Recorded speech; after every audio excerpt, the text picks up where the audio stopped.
All right. It's your host with the most Marcos here in the building, here in Sunnyside, Dubai. I'm right here in downtown Dubai. So we got some interesting stories to cover right now.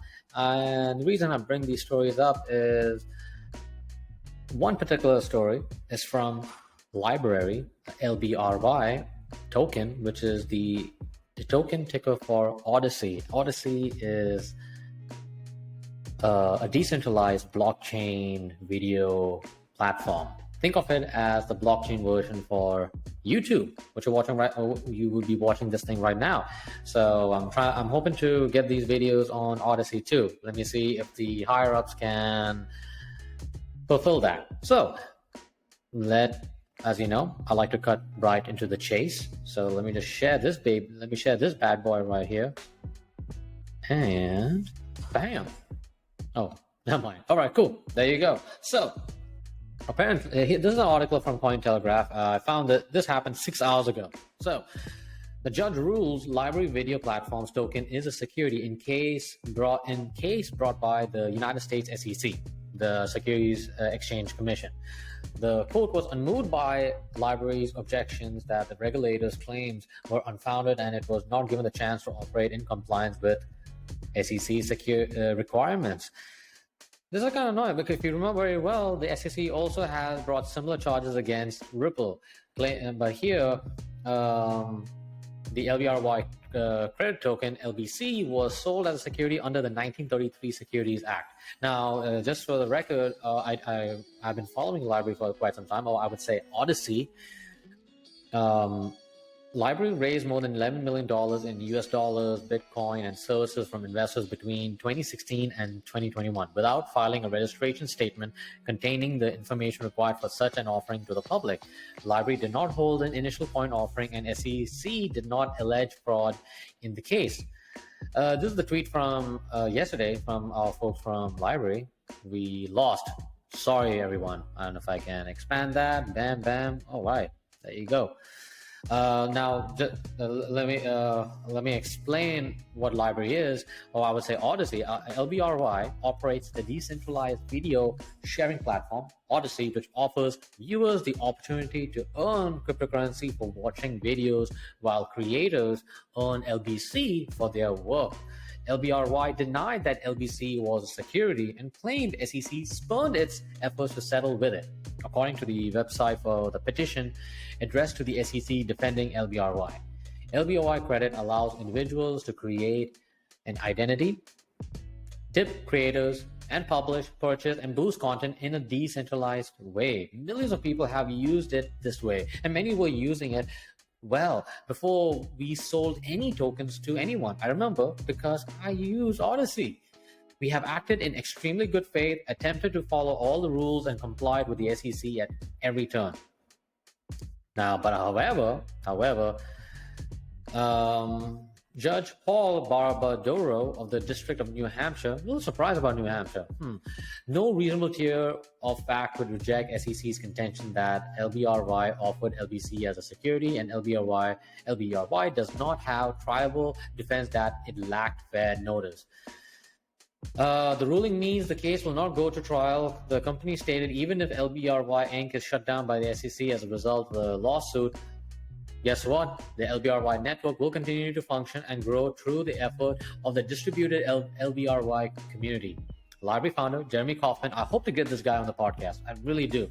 Currently to represent New Hampshire in the United States Senate as a member of the Libertarian Party. Best of luck to you, sir. Best of luck to you.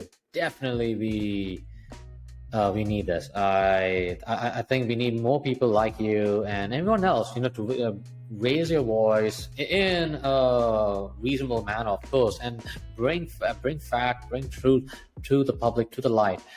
And this will really help our industry be a better place. Compared to what I talked about yesterday with regards to this Goliath fight between Binance and FTX. Definitely, you know my opinion about FTX. Definitely not a force for good. Talking behind our backs and, trying to give up a lot to the regulators. And I think this is not fair. So this is just my opinion. Hey, look, I'm just a random guy on YouTube, right? So let me share another article from Cointelegraph. As you know, this happened a couple hours ago, actually. This is from Arthur Hayes. Arthur Hayes is the former CEO of BitMEX. Buying Bitcoin will quickly vanish when CBDCs launch. Okay. Currently, BTC is $19,000 and $718. So looks okay. Anyway, God, what I'm talking. Now here it is. Okay, the latest blog post entitled "Pure Evil." Ex-CEO of crypto derivatives platform BitMEX argued that banks may limit the impact of the CBDC horror story. Bitcoiners and banks stand against CBDC dystopia. CBDCs are currently in the various stages of development worldwide. I'm sure many of you have. If you've been following the podcast, the XTcast, I had a podcast with Tobias Rook. He's one of the developers for eCash, which is a hard fork of Bitcoin Cash. And we talked about CBDCs.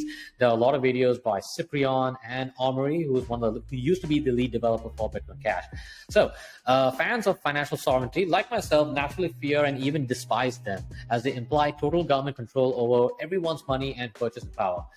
This, to me, is a full frontal assault on our ability to have sovereignty over honest transaction between ourselves. Now, among the opponents of CBDCs are not only Bitcoiners, however. Sharing the cause will likely be the commercial banks they have sought to oust from the power with BTC. I believe that the apathy of the majority will allow governments to easily take away our physical cash and replace it with CBDCs, ushering in utopia or dystopia of financial surveillance. Now, as you know, here's a quote, but we have unlikely ally that I believe will impede the government's ability to impeach the most effective CBDC architecture for controlling the general populace. And that ally is domestic commercial banks. Didn't see that coming. So let me just share this little graph, actually, this little retail architecture, actually, of central bank private sector cooperation. So you have the direct CBDC, you got the hybrid CBDC, and you got the intermediated CBDC. Definitely, I will share the links below. Really interesting article. Definitely like to see that. So the point is that, hey, CBDCs, capital controls are coming. So here, there's one quote from CZ. Now, again, I am really perplexed, and I'm sure many of you might be tuning in and thinking this is quite strange. So this is the article. So, anyways, let me end this, all right, with this quote from whoever. This window won't last forever. Capital controls are coming, and when all money is digital and certain transactions are not allowed, the ability to purchase Bitcoin will quickly vanish. If any of this doom porn resonates with you and you don't own at least a very small percentage of your liquid net worth in Bitcoin, the best day to have bought Bitcoin was yesterday. So, anyways, that's what I want to share. Just 2 articles for you guys, and cool. That's what I want to share. Just 2 articles. So I hope this Daily Decrypt by XT.com resonates with you. I hope this kind of gives you clarity and insight to what is happening now and what the future is going to be. So I hope the Daily Decrypt resonates. I hope it does, and would love for many of us, guys like people, girls and guys like y'all, consciously being part of this endeavor. So yeah, that's just me. So anyway, stay tuned for more XTcast podcast episodes coming in. We also got Adil working on some interesting his podcast sessions with some interesting people with relation to financial health and your health as well, because as you know, your health is wealth. So definitely Adil has a great insight. So anyways, I gotta go. Y'all be good. Y'all be safe. I'll talk to you soon. Bye for now.